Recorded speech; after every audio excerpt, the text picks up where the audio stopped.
The silver market has had a spectacular year, to say the least. During the summer, it was one of the best performing assets in the marketplace. Last month, it saw its biggest price declines in 9 years. Here to talk about this volatility, here to talk about the health of the silver market is Chantelle Schieven, head of research at Murenbeeld and Associates. Chantelle, welcome to the show. It's extremely exciting to talk to you about silver today. Thanks for having me, and it is exciting talking about silver.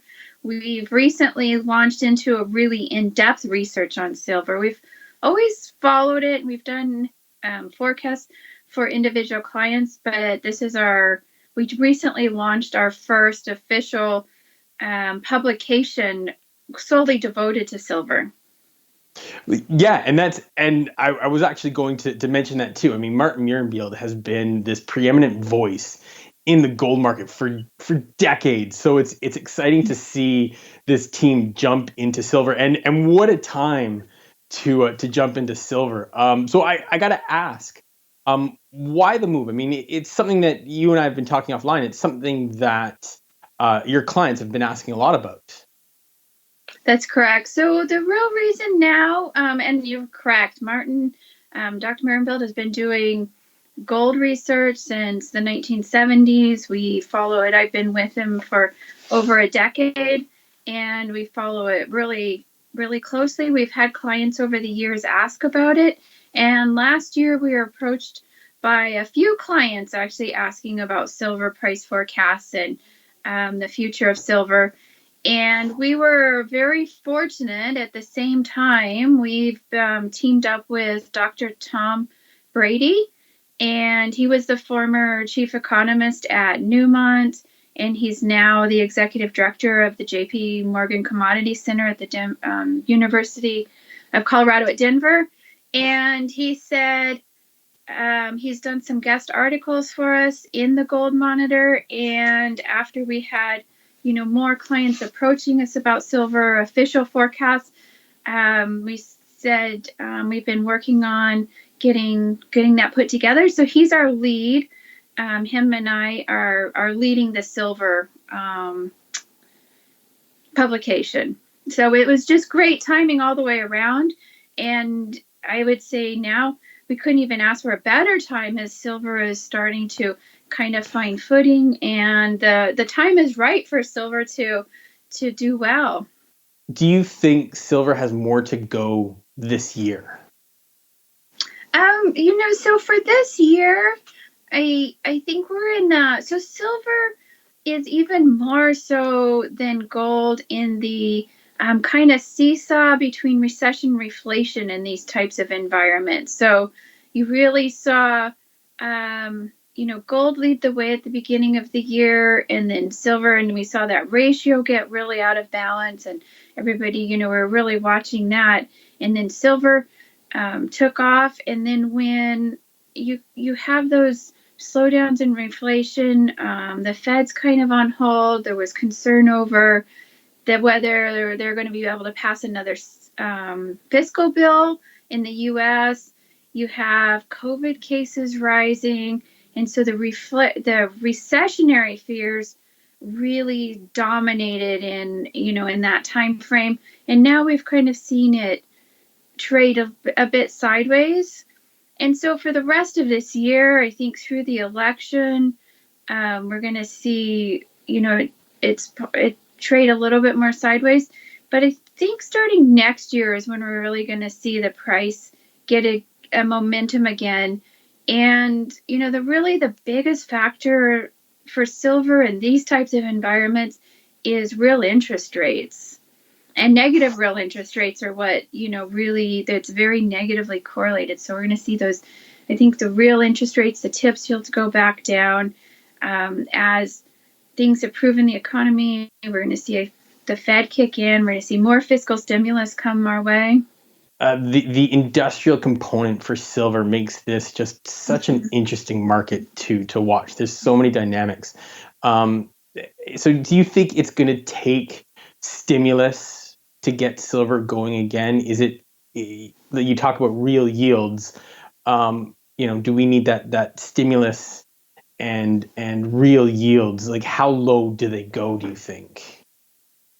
So if you look at the Federal Reserve's own forecast, and now that they've come out and said, we're not targeting 2% inflation, we're going to let it run a little higher if they can get there.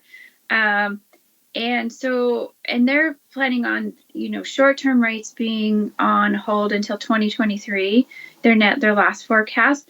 But if you really follow or look at their projections, they actually have inflation. They increased it slightly.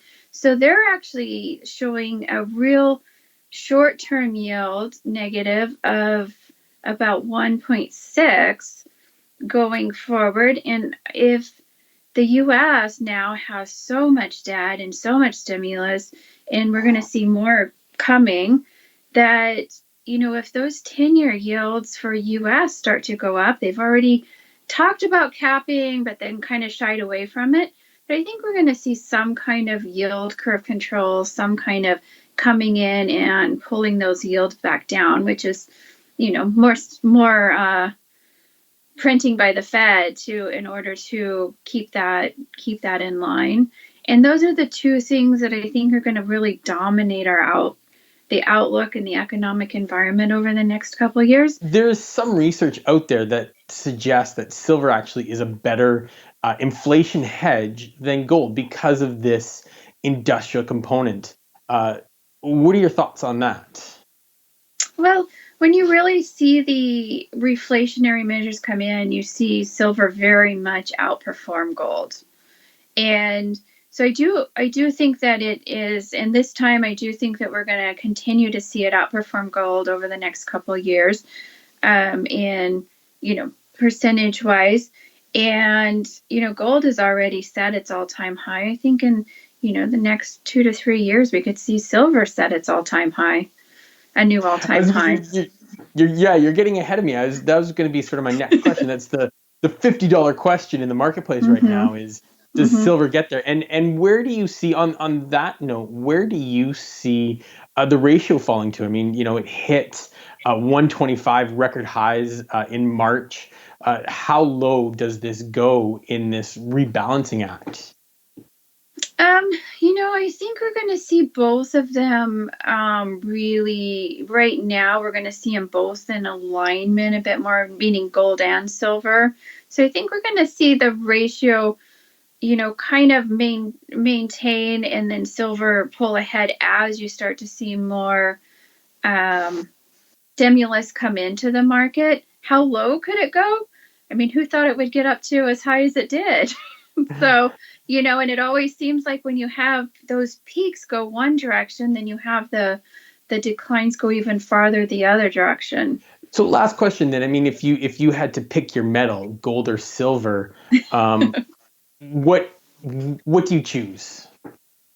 So I think they both serve a purpose in an investment portfolio. Gold is, silver is a very, it's very volatile. Your price increases, it shoots up fast, it comes down very fast.